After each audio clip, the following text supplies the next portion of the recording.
இவரும் உலக இரட்சகருமாய் இருக்கக்கூடிய கிறிஸ்து இயேசுவின் பரிசுத்தமுள்ள நாமத்தின் நிறைவாக ஸ்தோத்திரிக்கின்றேன்.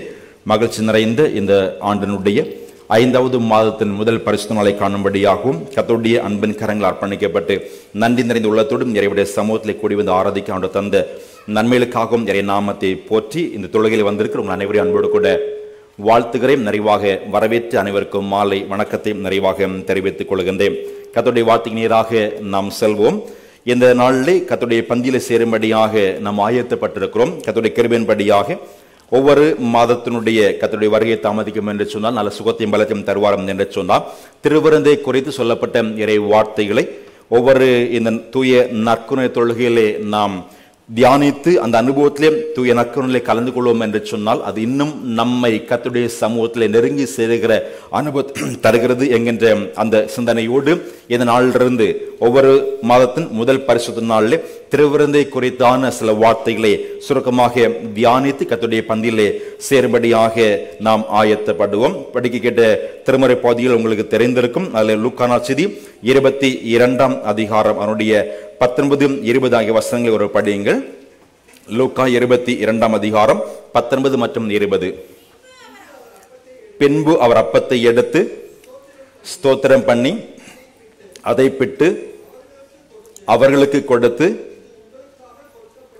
இது உங்களுக்காக கொடுக்கப்படுகிற என்னுடைய சரீரமாய் இருக்கிறது, என்னை நினைவு கூறும்படி இதை செய்யுங்கள் என்றார். போஜனம் பண்ண பின்பு அவர் அந்தபடியே பாத்திரத்தையும் கொடுத்து, இந்த பாத்திரம் உங்களுக்காக சிந்தப்படுகிற என்னுடைய இரத்தத்தினால் ஆகிய புதிய உடன்படிக்கையாய் இருக்கிறது என்றாம். இதே அனுபவத்திலே 1 கொரிந்தியர் புஸ்தகம் 11ஆம் அதிகாரத்தையும் நீங்கள் எடுத்து வைத்துக் கொள்ளுங்க. திருவிருந்தை குறித்து அப்போஸ்தலனாகிய பவுல் சொல்லப்பட்ட இறை வார்த்தையிலும் இதிலே சொல்லப்பட்டிருக்கிறது. அந்த காலகட்டத்திலே காடுகளிலே வாழ்ந்து கொண்டிருந்த மலைவாசிகள் பலப்பட்ட வாழ்க்கை சடங்குகளை தங்களுடைய வாழ்க்கையிலே வைத்திருந்தார்கள். அவற்றிலே ஒன்று என்னவென்று சொன்னால் முன்னோரை நினைக்கிற பந்தி என்று சொல்ல அழைத்தார்கள். முன்னோர்களை நினைவு கூறுகிற பந்தி என்கின்ற ஒரு பந்தியை வைத்திருந்தாங்க. என்ன எப்படின்னு சொன்னா, இறந்து போனவருடைய எலும்புகளை எடுத்து பொடியாக்கி அதை தண்ணீரிலே கரைத்து, மலை தேசத்தில் வாழக்கூடிய அந்த மக்கள், காடுகளில் வாழுகிற மலைவாசிகள் அந்த எலும்பை எடுத்து தண்ணீரை கரைத்து குடிப்பாரலாம். அப்படி குடிக்கிற அந்த ஜனங்கள் சொல்கிற வார்த்தை என்னவென்று சொன்னால், அப்படி குடிக்கிற பொழுது நம்முடைய முன்னோர்கள் நம்முடைய இரத்தத்தில் என்ன செய்யறாலாம்? கலக்கிறார்கள். புரிஞ்சுதா? முன்னோர்கள் நம்முடைய இரத்தத்திலே கலக்கிறார்கள், நம்முடைய நினைவுகளிலே அவர்கள் இருக்கிறாங்க, நம்மோடு கூட அவர்கள் இருக்கிறார்கள் என்று சொல்லக்கூடிய அந்த வார்த்தையின் அடிப்படையில் இந்த சடங்காசர காரியங்களை செய்து கொண்டே வந்தாகலாம். அப்போஸ்தலனாகிய பவுல் நமக்கு தருகின்ற திருவிருந்தைக்கு சொல்கிற வார்த்தை என்னவென்று சொன்னால், 1 கொரிந்தியர் புஸ்தகம் 11ஆம் அதிகாரத்தினுடைய 23, 24, 25 ஆகிய வசனங்களை நாம் படிங்க சத்தமாக. 1 கொரிந்தியர், நான் உங்களுக்கு ஒப்புவித்ததை கர்த்தரிடத்தில் பெற்றுக்கொண்டேன். என்னவெனில், கர்த்தராகிய இயேசு தாம் காட்டிக் கொடுக்கப்பட்ட அன்று ராத்திரியிலே அப்பத்தை எடுத்து ஸ்தோத்திரம் பண்ணி அதை பிட்டு, நீங்கள் வாங்கி புசியுங்கள், இது உங்களுக்காக பிற்கப்படுகிற என்னுடைய சரீரமாய் இருக்கிறது, என்னை நினைவு கூறும்படி இதை செய்யுங்கள் என்றார். அடுத்த வசனம், போஜனம் பண்ண பின்பு அவர் அந்தபடியே பாத்திரத்தையும் எடுத்து, இந்த பாத்திரம்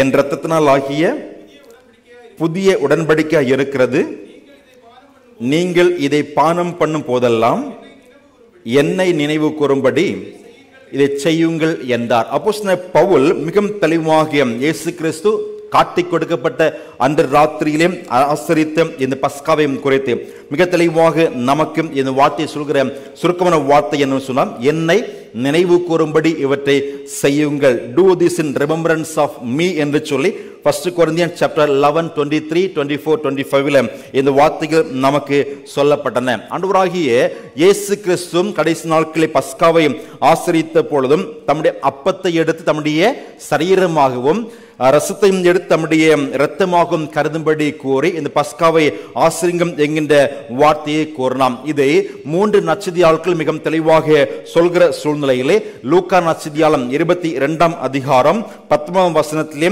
நினைவு கூறுதல் என்கின்ற வார்த்தையும் சேர்த்து கிறிஸ்துவை நினைவு கூறும்படியாக இந்த பந்தியிலே நாம் சேர வேண்டும் என்கின்ற அற்புதமான வார்த்தையை நமக்கும் கத்தம் கொடுத்திருக்கிறார். அன்புக்குரிய தேவனுடைய பிள்ளைகளே, ஒவ்வொரு சூழ்நிலையிலும் கிறிஸ்துவை நினைவு கூறுகிற விருந்தாக இந்த தூய பந்திகள் அமைக்கப்பட வேண்டும் என்று மிக தெளிவாக அப்போஸ்தலன் பவுலாக இருக்கலாம், ஆண்டவராகிய இயேசு கிறிஸ்து இந்த பகுதியில் நமக்கு மிக தெளிவாக நமக்கு வைத்து போயிருக்கிறாங்க. இந்த நினைவு கூறுதலுடைய இந்த விருந்து இதனுடைய தன்மை என்ன? இந்த அமாவாசைப்புறம் திருவிருந்திலே நாம் இதையெல்லாம் நினைவு கூறப்பட வேண்டும் என்று சொல்லி ஒரு 10-15 வாரங்கள் பேசுகிற அனுபவத்தையும் திரும்பல சொல்லப்பட்டிருக்கிறது. இன்றைய தினத்திலே 2 காரியங்களை சுருக்கமாக தியானித்து அந்த உணர்வோடு இந்த பந்தியிலே நாம் சேர்ந்தால் இன்னும் நமக்கு அது பயனுள்ளதாக அமையும் என்பதாக ஆண்டவர் சமூகத்திலே அர்ப்பணத்தோடு நாம் சிந்திப்போம். முதல் காரியத்தை பார்த்தீங்கன்னு சொன்னால் இந்த நினைவு கூறுதல் எப்படி என்று சொன்னால் வரலாற்றை நினைவு கூற வேண்டுமாம். முதல் குறிப்பு என்ன சொன்னால் வரலாற்றை நினைவு கூற வேண்டும் என்கின்ற அனுபவத்திலே நான் படிக்கிட்ட பழைய படம் திருமறை போதியும் யாத்திராகம் புஸ்தகத்தை எடுத்துக்கொள்ளுங்க. யாத்திராகம் புஸ்தகம் 12ஆம் அதிகாரத்திலே முழுதுமா படிக்கிற பொழுது அன்றைக்கு இஸ்ரவேல் ஜனங்கள் எகிப்திலே அடிமையம் தனத்திலே இருக்கின்ற சூழ்நிலை, அடிமையம் தனத்தில் இருந்து ஆண்டவரை நோக்கி கூப்பிடுறாங்க, ஆண்டவரே எங்களுக்கு ஒரு விடுதலை வேண்டும் என்று சொல்லி இன்றைக்கு காலை பொழுதிலே நாம் தியானம் செய்தோம். யாத்திராகம் புஸ்தகம் 3ஆம் அதிகாரத்திலே அவருடைய கூக்குரலை ஆண்டவர் பார்க்கிறாங்க, கேட்கிறாங்க, அறிந்திருக்கிறாங்க. அவருக்கு விடுதலை கொடுக்கும்படியாக யாரை ஏற்படுத்தினாரு? மோசே ஏற்படுத்தினாங்க இல்லையா? மோசையும் ஏற்படுத்தி மோசே மூலமாக ஜனங்களை விடுதலை பண்ணும்படியாக பார்வோனிடத்தில் போய் பேசுறாங்க. பார்வோ முதல் அவங்க நினைச்சுவாங்க விடுதலை பண்ணும்படியாக சொல்லுகிற பொழுது விடுதலை பண்ணும்படியாக இருக்கிறவங்க இறுதியை கடினப்படுகிறாங்க, மறுபடியும் ஒரு வாதி அனுப்புகிறாங்க. இப்படியாக அந்த சூழ்நிலை நடைபெற்று கொண்டிருக்கிறது. அப்பேற்பட்ட நிலைமையிலே கடைசியாக இந்த பஸ்காவை ஆசரிக்கிற நிகழ்வையும் குறைத்து யாத்திராகம் புஸ்தகம் 12ஆம் அதிகாரத்தில் மிக தெளிவாக சொல்லப்பட்டது. இயேசு கிறிஸ்து ஆசரித்த பொழுது அந்த விருந்தை பஸ்கா என்று அழைத்தோம். அதே போன்று யூதர்கள் பண்டிகையிலே பஸ்கா என்று சொல்லக்கூடிய இந்த பண்டிகை மிக மிக முக்கியமான ஒன்றாக காணப்படுகிறது என்பதை தான் இந்த யாத்திராகம் 12ஆம் அதிகாரம் எக்ஸோடஸ் சாப்டர் 12ல சொல்லப்பட்டிருக்கின்றன. கவனிங்க, இந்த பார்வோனிடத்திலிருந்து விடுதலை பெறும்படிக்காக மோசே மூலமாக வார்த்தை கொடுக்கப்படுகின்ற பொழுது இவருடைய அந்த நாட்களே கொடுக்கப்பட்ட பஸ்கா என்னவென்று பார்த்தீங்கன்னு சொன்னா புளிப்பற்ற அப்பம், கசப்பான கீரை, சுடப்பட்ட இறைச்சி என்று சொல்லி இந்த பகுதியிலே நாம் படிக்கின்றோம். அப்போற்பட்ட அவற்றை வைத்து எப்படி இவைகள் ஆசரித்தார்கள் என்று சொன்னால் எக்ஸோடஸ் சாப்டர் 12 அதுல 11 படிங்க 11வது வசனம். அதை புசிக்க வேண்டிய விதமாவது நீங்கள் உங்கள் அறைகளில் கச்சையை கட்டிக்கொண்டும் உங்கள் கால்களில் பாதரட்சை தொடுத்துக் கொண்டும் உங்கள் கையில் தடி பிடித்துக் கொண்டும் அதை தீவிரமாய் புசிக்க கடவீர்கள். அது என்னதான்? கர்த்தருடைய பஸ்கா. ஹல்லேலூயா. அந்த காலத்துல மிக தீவிரமாக அமர்ந்து சாப்பிடக்கூடிய அனுபவம் அல்ல, மிக தீவிரமாக இந்த பஸ்காவை ஆசரித்து புறப்படுகிற விடுதலை பயணத்திலே இந்த காரியங்கள் நடைபெற்றுக் கொண்டே இருந்தன. ஆகவே தான் பிற்பாடு ஆண்டவர் இந்த வார்த்தை குறித்து சொல்கிற பொழுது அதே அதிகாரம் 14ஆம் வசனத்தை படிங்க. அந்த நாள் உங்களுக்கு நினைவு கூறுதலான நாளா இருக்க கடவுது, அதை கர்த்தருக்கு பண்டிகையாக ஆசரிப்பீர்களாக, அதை உங்கள் தலைமுறை தோறும் நித்திய நியமமாக ஆசரிக்கப்படுவீர்கள். கவனிங்க, அந்த நாள் உங்களை எப்படி இருக்க வேண்டுமா? நினைவு கூறுதலான நாளாக இருக்கப்பட வேண்டும். அந்த பஸ்காவை ஆசரிக்கிற பொழுது அது நினைவு கூறுகின்ற நாளாக அமைக்கப்பட வேண்டும். அதே 12ஆம் அதிகாரம் 25 முதல் 27 வரை வசனங்களை படிச்சு பாருங்க, நமக்கு தெரியும். படிங்க. கர்த்தர் உங்களுக்கு தாம் சொன்னபடி கொடுக்க போகிற தேசத்திலே நீங்கள் போய் சேரும் போது இந்த பஸ்காவை நீங்கள் கைக்குள்ள கடவீர்கள். அப்பொழுது உங்கள் பிள்ளைகள் இந்த ஆராதனை கருத்து என்ன என்று உங்களை கேட்டால் என்ன சொல்ல வேண்டுமா? இது கர்த்தருடைய பஸ்காவைய பலி. அவர் எகிப்தியரை அதம் பண்ணி தம்முடைய வீடுகளை தப்ப பண்ணின போது எகிப்தில் இருந்த இஸ்ரவேல் புத்திரருடைய வீடுகளை கடந்து போனார் என்று நீங்க சொல்ல வேண்டும் என்றான். அப்பொழுது ஜனங்கள் தலைவணங்கி பணிந்து கொண்ட. கவனிங்க, இந்த பஸ்காவை குறைத்து யாருக்கு சொல்ல வேண்டுமா? பிள்ளைகளுக்கு சொல்ல வேண்டும். நீங்க பஸ்காவை ஆசரிக்கிற இதை தலைமுறை தலைமுறையாக நீங்கள் நினைவு கூர்ந்து ஆசரியுங்கள். ஆசரிக்கிற பொழுது பிள்ளைகளுக்கு இந்த காரியம் தெரியுமா? தெரியாது. ஆகவே பிள்ளைகள் கேட்பாங்க, அப்பா அம்மா இது என்ன என்று கேட்கிற பொழுது நீங்க என்ன செய்ய வேண்டுமா? இது கர்த்தருடைய பஸ்காவாகிய பலி. எகிப்திலே அடிமைப்பட்டிருந்தோம், அடிமைத்தனமான வாழ்வை பெற்றுக் கொண்டிருந்தோம். அந்த அனுபவத்திலே விடுதலைக்காக கர்த்தர் நோக்கி பார்த்தோம். கர்த்தர் விடுதலை கொடுத்தாம் என்று சொல்கிற அந்த நாட்டு சொல்லி நம்முடைய வீடுகளை தப்ப பண்ணின கர்த்தருடைய அந்த வார்த்தை யாருக்கு சொல்ல வேண்டுமா? பிள்ளைகளுக்கு நீங்கள் கருத்தாக போதிங்கள் என்று சொல்கிற வார்த்தையும் இந்த பகுதியிலே நமக்கு மிக தெளிவாக சொல்லப்பட்ட. அன்புக்குரிய தேவனுடைய பிள்ளைகளே, முதலாவதாக இந்த பந்தியை நாம் ஆசரிக்கின்ற பொழுது நம்முடைய வாழ்க்கையிலே நம்முடைய வரலாற்றை நாம் நினைவு கூற வேண்டும். அவைகளை நம்முடைய பிள்ளைகளுக்கும் சொல்ல வேண்டும். நீங்க இந்த பந்தியில் சேர்க்கிற பிள்ளைகள் எத்தனை பேர் கேட்டிருப்பாங்க இல்லையா? அப்ப இது என்னது, நாங்கள் சாப்பிடலாமா என்று கேட்டிருப்பாங்க இல்லையா? நான் கல்கட்டில் இருக்கிற பொழுது அவங்களுடைய சபையில் ஒரு வழக்கம் இருந்தன. பெற்றோர் கூட பிள்ளைகளும் வருவாங்க, அவங்க எடுக்க மாட்டாங்க, அந்த பிள்ளைகளும் கூடவே நின்றுப்பாங்க. பிளஸ் பண்ணி விட்டுருவோம். ஏன்னு சொன்னா அந்த பிள்ளைகள் அவற்றை குறித்து என்ன செய்வோம்? அறிந்து கொண்டிருக்க வேண்டும் என்கிற அனுபவங்கள். ஏன் சொல்லப்பட்டது தெரியுமா? இன்றைக்கு அநேக பிள்ளைகளுக்கு நம்முடைய வரலாறு தெரியாது. நம் வாழ்ந்த வரலாறு எப்படி இருக்கிறோம், எந்த ஒரு சூழ்நிலை, இந்த தலைமுறையில் நம்முடைய முன்னே தலைமுறை யோசித்து பாருங்க, நம்முடைய பெற்றோர்களை யோசித்து பாருங்க. எவ்வளவோ கடினமான சூழ்நிலை, எவ்வளவு கஷ்டமான சூழ்நிலையை காயப்பட்டு வேதனைப்பட்டு வயிற்றை கட்டி வாயை கட்டி குடும்பத்தை நடத்தினாங்கன்னு சொல்லுவாங்க இல்லையா? அந்த அனுபவத்திலே நம்ம எல்லாம் இன்றைக்கு உருவாக்கி விட்டுருக்காங்க. இந்திய தலைமுறைக்கு அவர் கஷ்டம் தெரியாது. தண்ணி கஷ்டம் கிடையாது, சாப்பாடு கஷ்டம் கிடையாது, துணி கஷ்டம் தெரியாது, எந்த கஷ்டமும் தெரியாது. என்ன கேட்டாலும் வாங்கி கொடுக்கக்கூடிய அளவுக்கு கர்த்தர் நம்மை ஹெல்த்தியாக வெல்த்தியாக வச்சிருக்கார் இல்லையா? ஹல்லேலூயா, உண்மைதானே? ஆனா ஆண்டவருடைய வார்த்தை தருக நம்முடைய பிள்ளைகளுக்கு நம்முடைய வரலாற்றை சொல்லிக் கொடுக்கப்பட வேண்டும். ஒரு காலத்திலே நம்முடைய ஊர்ல பாத்தீங்கன்னா பணியாறக்கூடிய மக்கள் இருந்தாங்க. இன்னைக்கு அந்த பணியார தொழிலே போய்விட்டன. இல்லை சொன்னா சின்ன கூலி வேலை செய்து கொண்டிருந்தாங்க, இன்னைக்கு அதெல்லாம் போய்விட்டன. இப்படிப்பட்ட நிலைமையிலே நம்மை கஷ்டப்படுத்தின அந்த வாழ்வை குறைத்து எந்த நிலைமையிலே நாம் உருவாக்கப்பட்டோம், எந்த நிலைமையிலே எவ்வளவு கஷ்டப்பட்டு நம்முடைய வாழ்க்கையை முன்னுக்கு வந்தோம் என்று சொல்லக்கூடிய அந்த நிலைமை யாருக்கு சொல்ல வேண்டுமா? வரலாற்றை நம்முடைய பிள்ளைகளுக்கு நாம் சொல்லிக் கொடுக்கப்பட வேண்டும். அது தெரியாத பிள்ளைகளிடம் இன்றைக்கு வளர்ந்த பிற்பாடு பெற்றோரை தாறுமாற பேசுறாங்க, பெற்றோருடைய வார்த்தைக்கு செவி சாய்ப்பது கிடையாது, பெற்றோரை விருப்பத்தை விட்டு தூரமாக செல்கிற பிள்ளைகளாக இருக்கிறாங்க. காரணம் தெரியுமா? கஷ்டமும் தெரியாது, நஷ்டமும் தெரியாது. அதனால அன்புக்குரிய தேவனுடைய பிள்ளைகளே, இந்த பந்தி என்று நாம் படிக்க சொன்னால் கர்த்தருடைய நாமத்தின்படி நம்முடைய வரலாறு மிகவும் தெளிவாக தெரிந்திருக்க வேண்டும். இஸ்ரவேல் ஜனங்கள் அதை தொடர்ந்து பார்த்து கர்த்தருடைய இந்த வார்த்தையின்படியாக தங்களுடைய ஆராதனையும் தங்களுடைய பாடல்களும் எல்லாவற்றிலும் இந்த விடுதலை வரலாற்றை உள்ளடக்கி செயல்படுத்தினாங்க. தங்களுடைய பிள்ளைகளுக்கு அவற்றை இந்த வார்த்தையின்படியாக யாத்திராவும் 12ஆம் அதிகாரம் 25, 26, 27 வசன அடிப்படையிலே அனைத்து காரியம் கர்த்தர் நம்மை விடுதலை கொடுத்தாம் என்கின்ற அந்த விடுதலையே அந்த வரலாற்றை மிகவும் தெளிவாக சொல்லிக் கொடுத்து வாழ்ந்தாங்க. இன்றைக்கும் இந்த பஹ்ரைன் தேசத்திலே கட்டாத இந்த ஆலயத்தில் கூடிய ஆண்டவரை ஆராதிக்க வந்திருக்கிறோம். எத்தனை பேருக்கு இந்த ஆலயத்தினுடைய வரலாறு தெரியும்?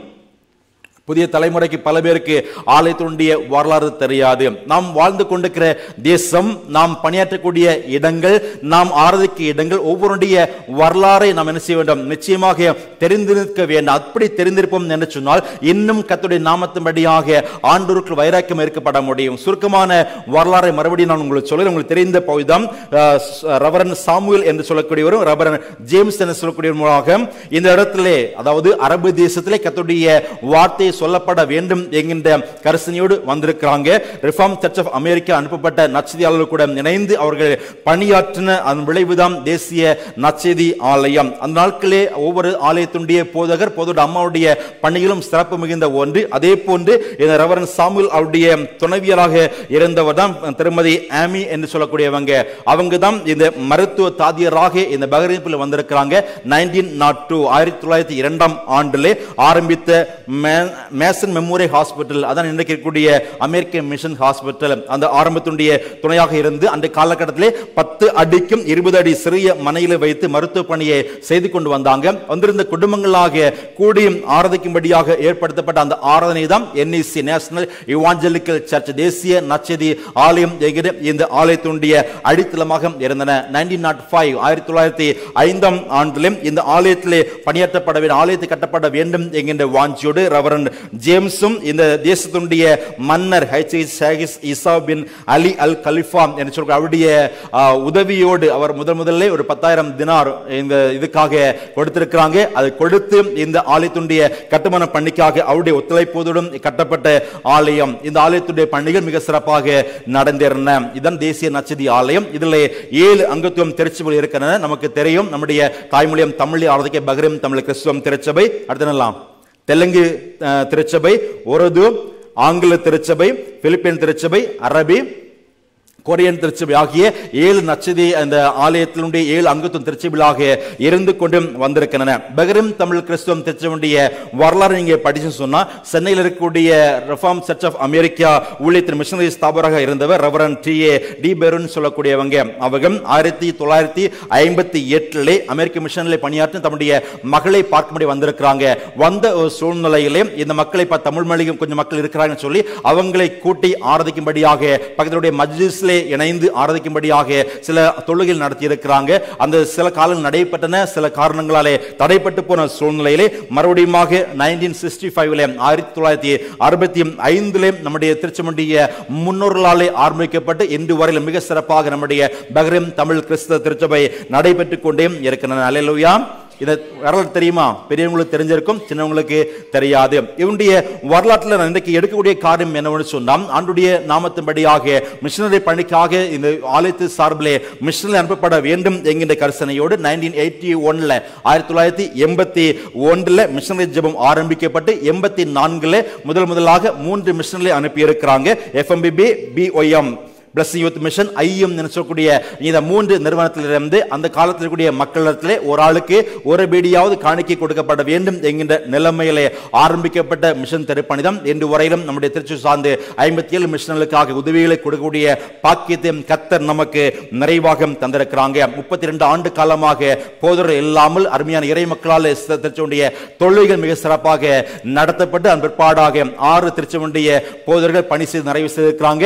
7வது போதராக 3 வருடங்களை நிறைவு செய்து 4 வருடத்திலே முதல் வாரத்தில் உங்கள் மத்தியிலே நின்று கொண்டிருக்கேன். என் திருப்பணிக்காக ஜெபித்து உழைத்துக் கொண்டிருக்கிற அன்புக்குரிய இறை மக்கள், நம்முடைய வரலாற்றை தெரிந்து, இது திருச்சியுடைய வரலாறு, நம்முடைய வரலாறை வீட்டில் பிள்ளைகளுக்கு சொல்லிக் கொடுங்க. நாம் இப்படி எல்லாம் கஷ்டப்பட்டுதா இந்த இடத்துல வந்தோம், வந்து எங்களுக்கு பணிகள் கிடைக்குமோ என்று சொல்லி நினைத்தோம். ஒரு மாதத்திலே வீட்டுக்கு போக வேண்டிய சூழ்நிலை கூட இன்றைக்கு பல ஆண்டு கணக்காக இந்த பஹ்ரைன் பகுதியிலே நாம் கூடி வந்து பணியாற்றக்கூடிய கிருபை நிறைவாம் தந்து கட்டாத ஆலயத்திலே ஆண்டுடைய நாமத்தின்படியா வாழுகிற கிருபை தந்திருக்கிறார்கள் சொல்லி இந்த வரலாற்றை உங்கள் பிள்ளைகளுக்கு சொல்லிக் கொடுத்து இந்த பந்தியில நாம் சேருகிற பொழுது கிறிஸ்துவை நினைவு கூறுகிற பந்தியாக இந்த பந்தி அமையும். நமக்கு மிகப்பெரிய நன்மைகளை கர்த்தர் நிறைவாக தரக்கூடிய ஒன்றாக இந்த காலங்கள் இருக்கிறது. அதாவது முதலாவது வரலாற்றை நினைவு கூற வேண்டும். இரண்டாவது பார்த்தீங்கன்னு சொன்னா, நினைவு கூறுகிற பகுதியிலே கிறிஸ்துவை நினைவு கூர்ந்து இந்த பந்தியிலே நாம் சேர வேண்டும். லூக்கா நற்செய்தி 22 அதிகாரத்தினுடைய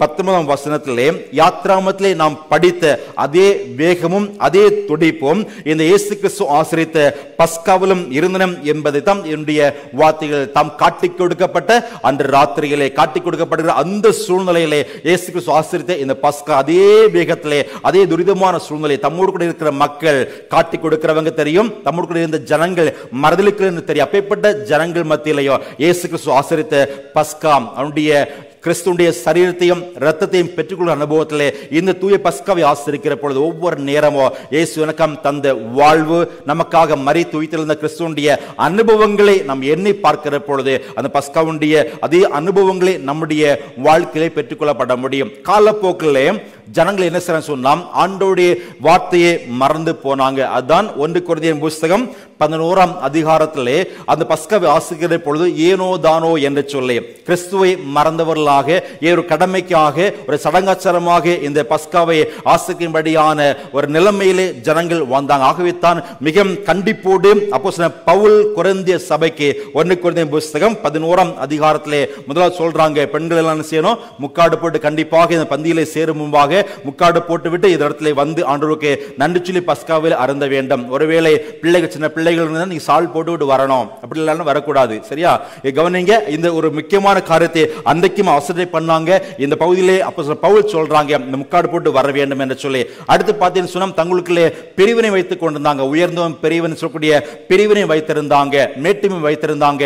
அப்படி வைத்துக் கொண்டு பஸ்காவிலே வந்தாங்க. ஆகவே தான் இது அப்போஸ்தலர் பவுல் சொல்றாங்க, அப்படி நீங்கள் ஒரு பொழுதுமே இருக்கலாகாது, மேட்டிமை இருக்கலாகாது. இந்த உலக பிரகாரம் உணவுக்கு முக்கியத்துவம் கொடுக்க கூடாது. கர்த்தருடைய இந்த பஸ்காவுக்கு நீங்கள் முக்கியத்துவம் கொடுக்கப்பட வேண்டும் என்கின்ற அனுபவத்திலே அப்போஸ்தலனாகிய பவுல் இந்த வார்த்தையின்படியாக இயேசு கிறிஸ்து தாம் காட்டிக்கொடுக்கும் ராத்திரியின் சொல்ல வசனத்தை சொல்லும் முன்பாகவே இந்த காரியங்கள் அந்த 11ஆம் அதிகாரம் 1 முதல் 22 வசனங்களை நீங்கள் படித்து பார்த்தீங்கன்னு சொன்னா கர்த்தருடைய பஸ்காவை ஆசீர்வதிக்கும் முன்பாக அருமையான இறைமக்கள் எப்படி வாழக்கூடாது, எப்படி வாழ வேண்டும் என்கின்ற வார்த்தைகளை மிக தெளிவாக இந்த பகுதியில் சொல்லப்பட்டு உடன் விசுவாசிகளோடு அன்பினை பகிர்ந்து கொள்ள வேண்டும், ஏழைகளை ஒதுக்கப்படக்கூடாது என்கின்ற வார்த்தையிலும் அது முக்கியமாக கிறிஸ்துவை நினைவு கூர்ந்து இந்த பந்தியிலே சேரப்பட வேண்டும் என்கின்ற அற்புதமான வார்த்தையை ஆண்டவராகிய இயேசு கிறிஸ்துவின் பஸ்காவின் குறித்து அப்போஸ்தலனாகிய பவுல் இந்த பகுதியிலே மிக தெளிவாக நமக்கு வைத்திருக்கிறாங்க. இதுதான் இதனுடைய